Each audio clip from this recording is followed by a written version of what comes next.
आरो सूर्य श्रोतॄणां सर्वेषां स्वागतं। सर्वेभ्यः नमः।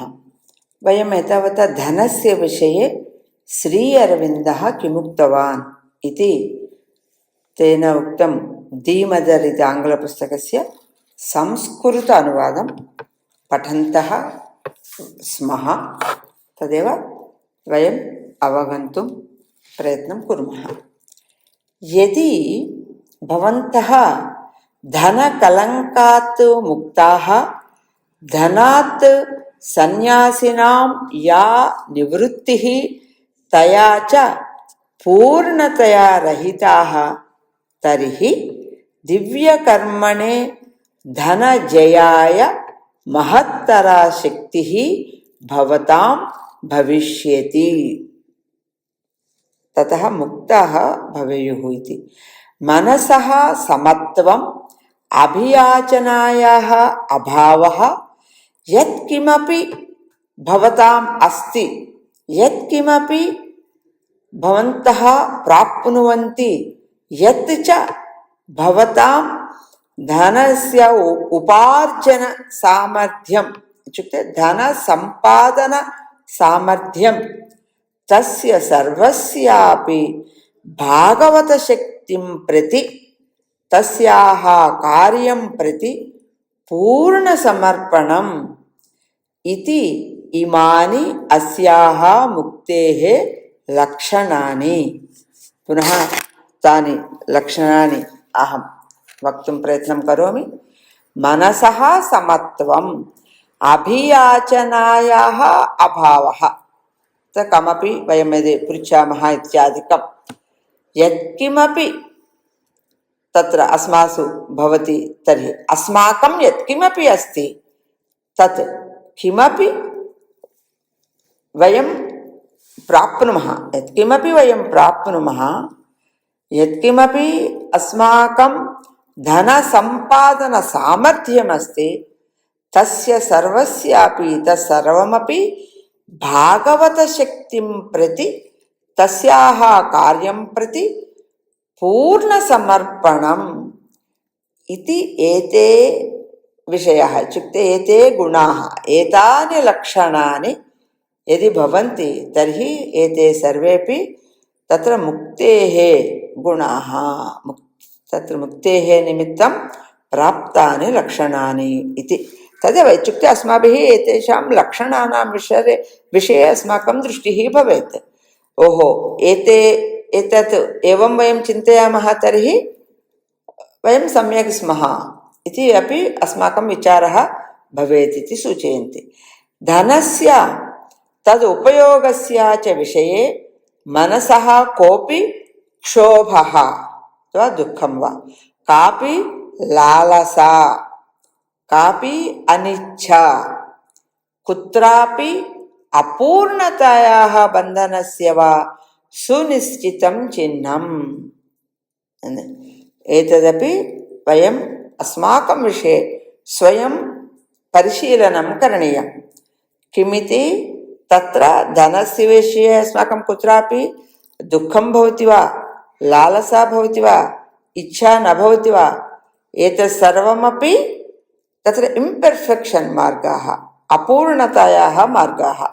अतः एतत् अपि अस्माभिः परिशीलनीयम्। अस्मिन् विषये आदर्शसाधकः खलु सः यः प्रयोजने सति दरिद्रवत् जीवनं यापयितुं शक्नोति, अथ च कोऽपि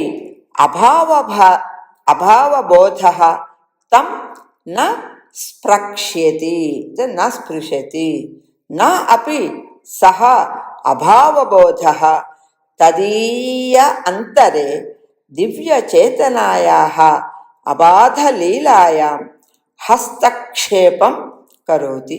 यदि तेन धनवान् इव जीवनं यापनीयं भवेत् चेदपि सः कर्तुं शक्नोति। अथ च धनस्य निज व्यवहृतवस्तूनां वा लालसायाम् आसक्त्यां वा असंयत प्रवृत्त्याः दासत्वे अथवा धन जनित अभ्यासानां विवशबन्धने क्षणमपि न पतति। तस्य पुनः लक्षणानि वदन्ति। तत्र निर्धनाः यद्यपि यदि न गच्छन्ति चेत् धनवान् अपि धनम् अस्ति चेदपि तत्र तस्य दुरभ्यासाः न भवेयुः। एतत् न क्रेतव्यम्, एवं न जीवनीयम् इति जीवितुं शक्तः अपि यत्र न गन्तव्यं तत्सर्वं ज्ञात्वा यः व्यवहरति सः एव तत्र उत्तमः भवति। इत्युक्ते तदा न व्यवहरणीयम् इति वयं ज्ञातुं शक्नुमः। तर्हि तत्र किं भवति इत्युक्ते भगवदिच्छा, भगवतः आनन्दः च तस्य सर्वं सुखं, तस्य सर्वस्वं तदेव। भगवतः इच्छा यदस्ति तदेव करोति, भगवतः आनन्दमेव तस्य आनन्दं भवति, तदर्थमेव सः जीवति। अतिमानससृष्टौ धनशक्तिः भागवतशक्त्यै प्रत्यर्पणीयम् एव। भागवती तत्र इतोपि किं वदन्ति इत्युक्ते श्रीमाता भगवती श्रीमाता निज सर्जनशीलदृष्टौ तस्याः प्रयोगस्य यं विधिं निर्धारयति तेनैव तस्याः उपयोगः नवीन दिव्यीकृत प्राणिक भौतिक जीवनयोः सत्य सुंदर सुसमंजस सज्जा सुव्यवस्था कृते करणीयः। किमर्थं करणीयम् इत्यपि अत्र सूचयति। भगवत्या निश्चितमेव अस्ति, अतः तस्मिन् मार्गे एव एतस्य व्ययः अपि भवेत्। परन्तु पूर्वं धनशक्तिः तस्यै विजित्य प्रत्यानेतव्या। तस्याः कृते अहं धनं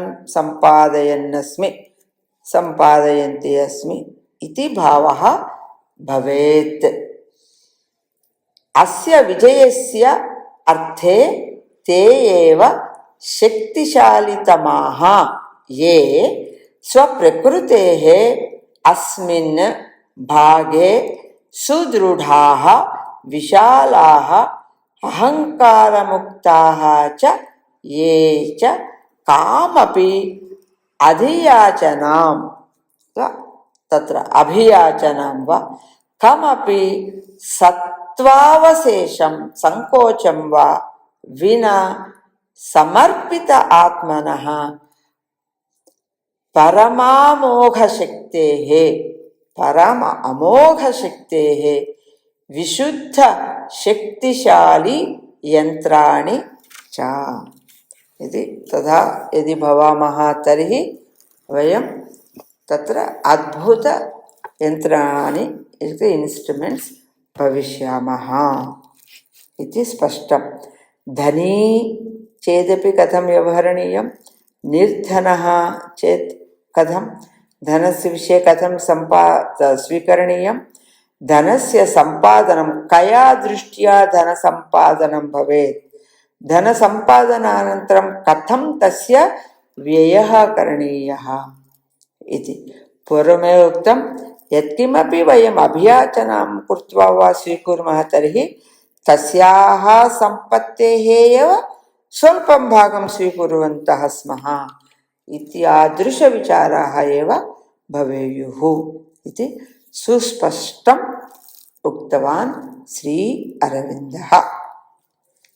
एतावता धनस्य विषये कथनम् अभवत्। वयं प्रायः 3-4 तत्र विभागान् वयम् एतावता वयम् उक्तवन्तः। सर्वम् एकवारं शृण्वन्तु, श्रुत्वा अवगच्छामः, अनुसरामः, आचरामः జయతు జయతు సంస్కృతం, జయతు జయతు భారత్.